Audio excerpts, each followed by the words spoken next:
All right, let's jump right in. Today, we've got a tale of two ancient universities. And I mean ancient. One was, for its time, the biggest and most advanced university on the entire planet, before it was tragically wiped out. The other? It managed to survive for over 1,000 years and is actually still going today. Their stories? Well, they show us two totally different paths for knowledge itself. Okay, so let's start with a simple question, or what seems like a simple question. What is the oldest university in the world? Now, the official answer might surprise you, but the real story, the real story is so much more fascinating. It's a story about knowledge, about survival, and about this legendary place that was basically lost to time.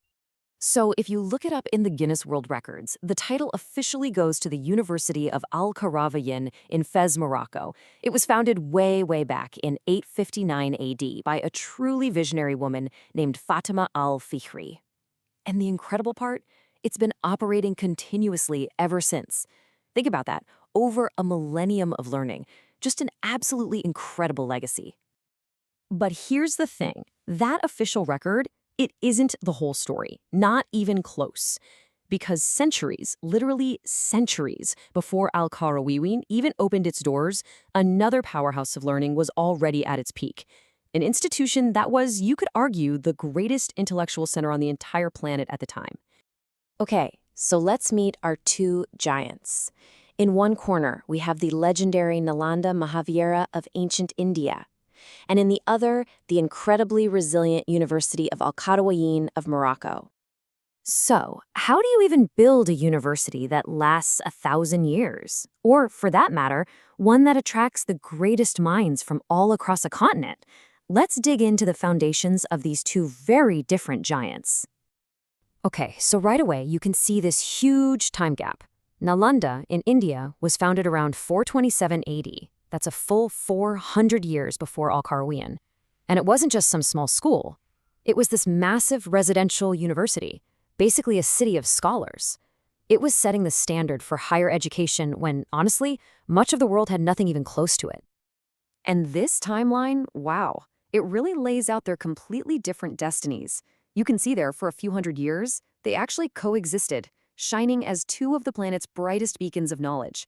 But as you can also see, one's light was going to be tragically, brutally extinguished, while the other would somehow find a way to adapt and survive all the way into our modern world. You know, what's so amazing is that we actually have eyewitness accounts from this time. There was a Chinese monk, Aitzing, who studied at Nalanda, and he wrote about this vibrant, buzzing academic city. He said the air itself was filled with the sound of chanting and scholarly debate.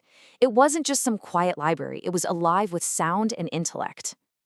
Okay, but what did it actually take to get inside these hallowed walls? I mean, gaining admission to either one of these elite institutions was a huge challenge.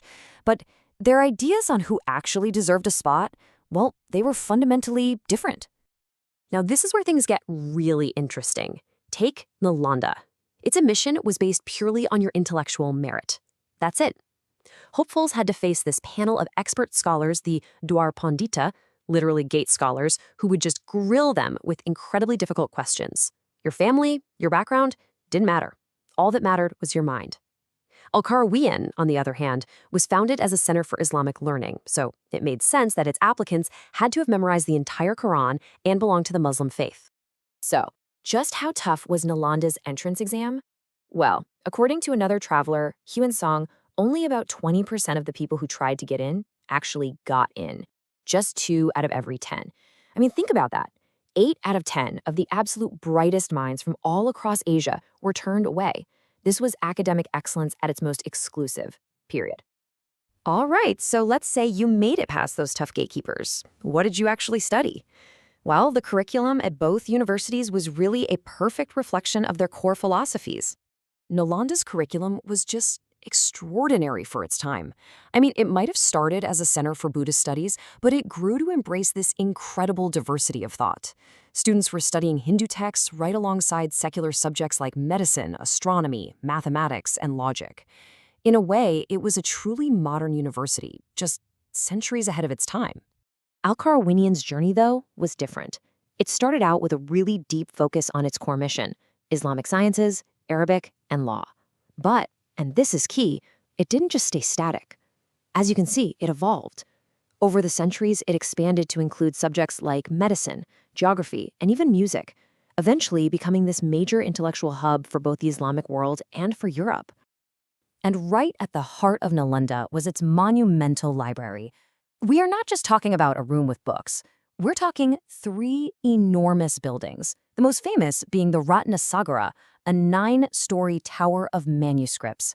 Its name literally means ocean of jewels. It was, without a single doubt, one of the greatest collections of human knowledge anywhere in the ancient world.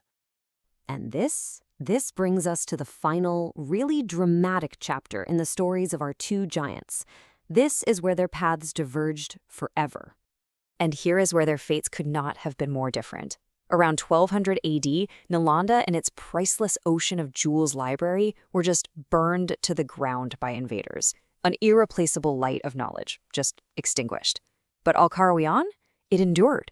It weathered every storm history could throw it at it, eventually being incorporated into Morocco's state university system, which made sure its legacy would survive all the way to this day. So this table really puts their entire stories side by side, nice and clear.